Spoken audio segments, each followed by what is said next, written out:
Hadeed, the owner of Aston Enterprises and AE Tactical. AE Tactical is a Trinidad-based company that supplies equipment, training, and support to military, law enforcement, and first responders. Luke, accompanied by his lawyer, voluntarily turned himself into the authorities on January 31st, 2025, as part of the ongoing inquiry into the SSA's operations. There were reports in the media that Luke was on the run or hiding from police investigators.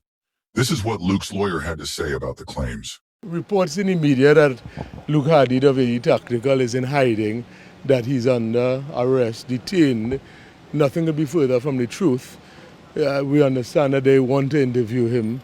We're available, have nothing to hide. Everything that has his involvement has been transparent and well documented. But it's unfortunate the media sort of perception of what is being said is only damaging his name and his reputation. It's clear that he's here. We're going into headquarters. We're going to submit to whatever process, and at the end of it, we'll be able to deal with it accordingly, and we'll address the media appropriately afterwards.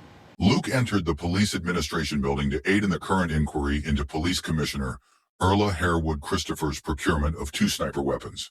However, Luke Hadeed filed a court review claim challenging the Trinidad and Tobago Police Service's execution of search warrants at his company, Aston Enterprises, which operates AE Tactical in Trinidad, his home in Point Cumana, and his parents' home.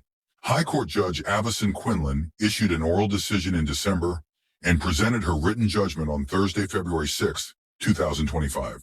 She found that, while the original search on October 8, 2022 was legitimate, additional searches in 2022 on the 10th October, the 11th, 12th, 15th, and 17th were illegal because they were done after the warrant had expired.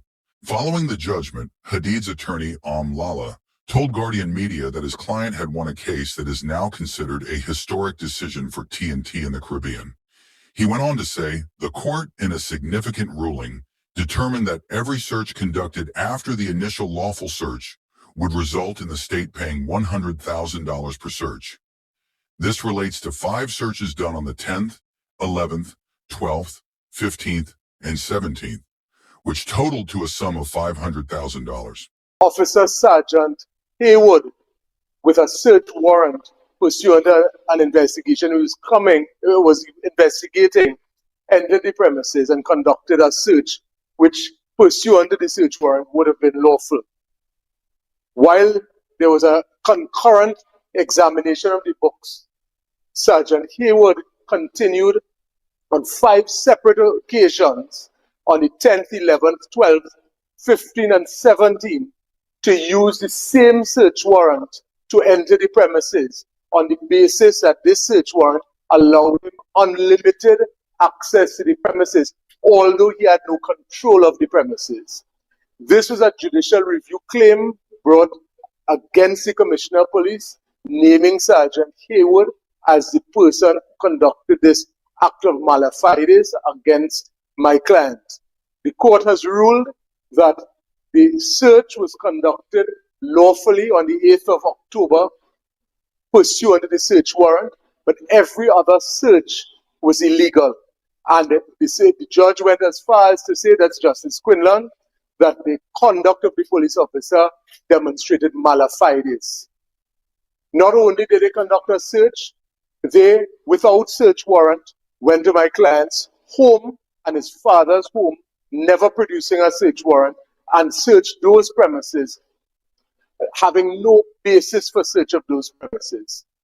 The court, in a very important decision, has ruled that every search that was conducted after the lawful search, the state is going to be paying the sum of $100,000 for each search. That is 5 searches, the 10th, 11th, 12th, 15th, and 17th, $100,000 for each search. What that does, it sends a very strong message about wrongdoing on the part of the police. What is surprising to me, it is not unusual for police to defend matters, but it goes beyond belief to think that any police officer would use a search warrant on different occasions, lose control of the premises, and repeat it in a complete abusive process, which is not only malicious, but completely fraught with malafide. And what happens in a case like this, apart from a very strong message being sent, what it does, it reminds us of the duties and responsibilities of the police, how they have to act in accordance with the law.